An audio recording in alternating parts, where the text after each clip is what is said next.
এটা হলো স্যাম্পনি v98 এর একটা এমএমসি। এটার সমস্যা হলো যে এক টেকনিশিয়ান ভাই ফ্লাশ দিয়েছে সেটটা ডেট। তো এটা আমরা আগে এমএমসিটা দেখবো যে কি অবস্থা। প্রথমে আমরা আইডেন্টিফাই এমএমসি দিলাম, আইডেন্টিফাই এমএমসি দেওয়ার পরে দেখি আমাদের এমএমসিটা কি দেখায়। যে এমএমসিগুলার প্রোডাক্ট নেম MMOR হয়ে যাবে কিংবা bad CID detected MMC mind be damaged, এটা যদি হয় এই এমএমসি কোনোভাবে রিপেয়ার করা সম্ভব না। আপনি ইরিজ করেন, ফ্যাক্টরি ইরিজ করেন বা জিপি পার্টিশন করেন, কোনোভাবে এটা ঠিক হবে না। তো এটার সময় নষ্ট না করে এই এমএমসিটা আমরা এটার পরিবর্তে অন্য একটা এমএমসি দেব। এমএমসিটা এটা খুলে ফেলি। তো এটা ছিল একটা ফরসি ব্র্যান্ডের একটা এমএমসি। তো আমি একটা স্যামসাং ব্র্যান্ডের একটা এমএমসি দেব। স্যামসাং ব্র্যান্ড, এটা স্যামসাংয়ের একটা এমএমসি। তো এই এমএমসিটা দিয়ে স্যামসনি v98 মোবাইলটা পার্টিশন করব আর লাগানোর পরে ফ্লাশ দিয়ে মোবাইলটা রান করে দেখাবো। প্রথমে আমরা এটাকে আইডেন্টিফাই এমএমসি দিয়ে নিলাম। এরপর আমরা এমএমসি ফ্যাক্টরি রিসেট দিয়ে নেব। যদি আমাদের এখানে পুরাতন কোনো ফাইল টাইল থাকে সেক্ষেত্রে ডিলিট দিয়ে নেয় ভালো হবে।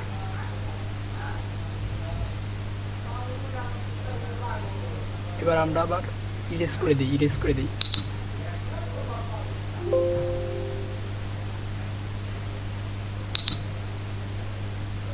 এরপর আমরা মূল কাজে চলে যাব। এটা পার্টিশন করার জন্য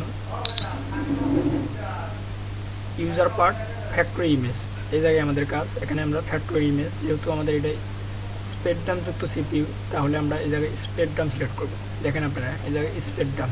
এখন দেখেন BMA কনফিগ, মানে এটাই আমাদের ফাইল। আমাদের যে প্যাক ফাইলটা আছে স্পেকট্রামে তো সাধারণত সবগুলো এলাকার প্যাক ফাইল হয়।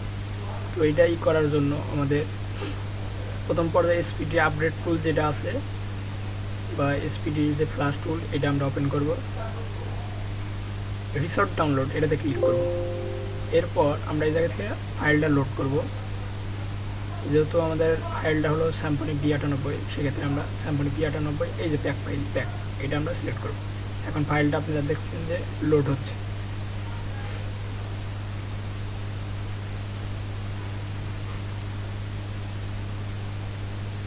এই ফাইলটা লোড হওয়ার পরে একটা এই যে ইমেজ ফাইলে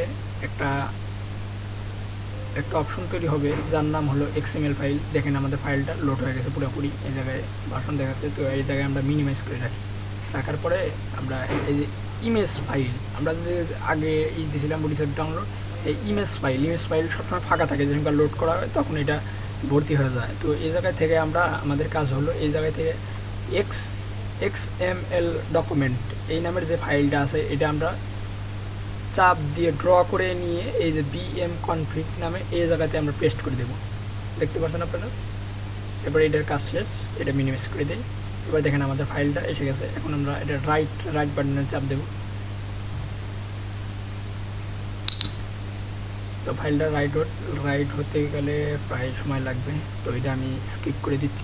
সিস্টেম ফাইলটা রাইট হতে গেলে প্রায় বেশ সময় লাগবে, তো এটা আমি একটু স্কিপ করে দিই।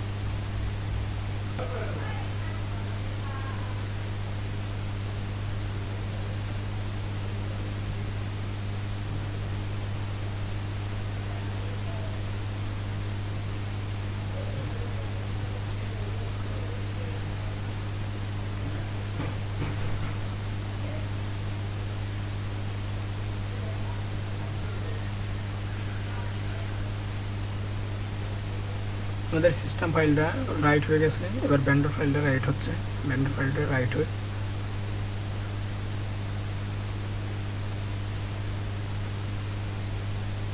এবার আমাদের কাজ শেষ। দেখেন এই জায়গায় সব ডান এসেছে, তার মানে এটা পার্টিশন সাকসেসফুল হয়ে গেছে, ডান এসেছে। তো এখন আমরা আইডেন্টিফাই এমএমসিতে চাপ দেব।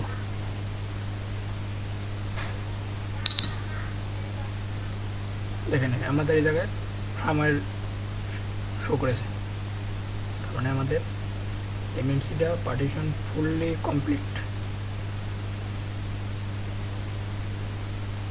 এটা আমাদের এমএমসিটা ফুললি পার্টিশন কমপ্লিট। তো আমাদের এখানে আর কাজ নাই।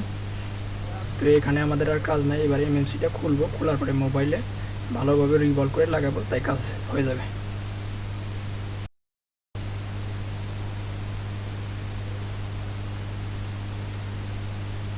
আইসির বলগুলো এগুলো আমরা একদম ভালোভাবে ক্লিয়ার করে দিচ্ছি যেন কোনোটা ছোটো বড়ো না থাকে। যদি ছোটো বড়ো থাকে সেক্ষেত্রে আইসি ভালোভাবে বলবে না, সেটা আগে ক্লিয়ার করে নিই, এরপর দেন আমরা আইসিটা আবার ভালোভাবে বসাবো। এটা আমাদের ক্লিয়ার করা হয়ে গেছে।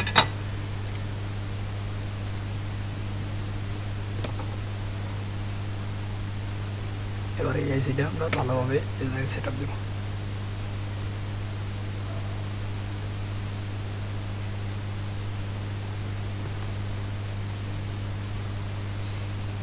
মার্ক অনুযায়ী আইসির যে মার্ক আছে চারো সাইডে ডট কাটা আছে, ডট কাটা অনুযায়ী এটা আমরা ভালোভাবে বসাবো।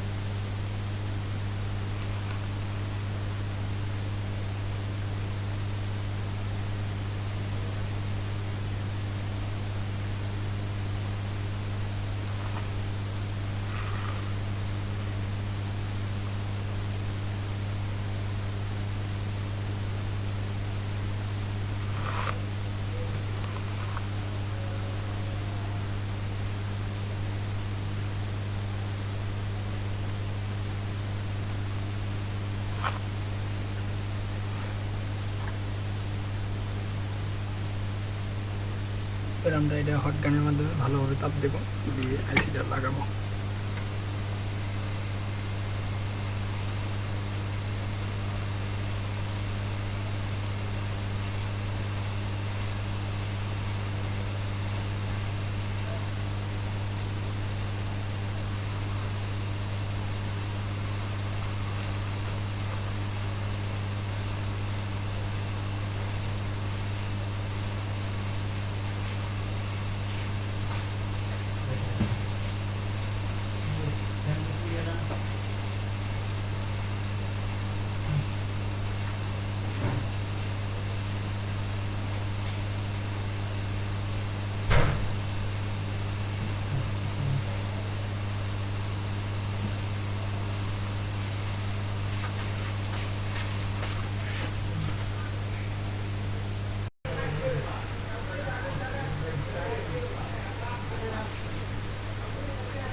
মোবাইল পাল্টাইছি, নাই নাই ফোন কার্ড হয়নি, কাম করতে হয়।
দেখেন সফটওয়্যারটা পুরোপুরি এটাতে নিয়েছে v98 মোবাইলটা, যেটাতে এমএমসি পাল্টালাম। তো এবার ব্যাটারিটা খুলবো, খোলার পরে আবার কানেক্ট দিয়ে দেখবো যে মোবাইলটা আসলে চালু হয় কিনা, যেহেতু আমি এমএমসি আইসিটা চেঞ্জ করে দিয়েছি, প্লাস দিছি।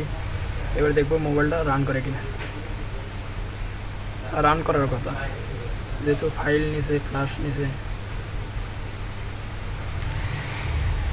দেখেন মোবাইলটা সাকসেসফুলিভাবে অন করছে। তো এটা আমরা অপেক্ষা করবো 5-10 মিনিট, এরপরে আমরা সেট আপ দেবো মোবাইলটা।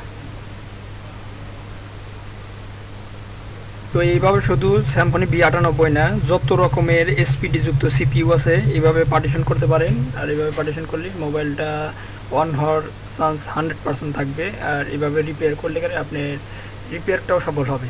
তো এটাই ছিল আজকের ভিডিও, ডেডবুট রিপেয়ারের এসপিডি যুক্ত সিপিইউ যেগুলো আছে সেগুলোর ক্ষেত্রে।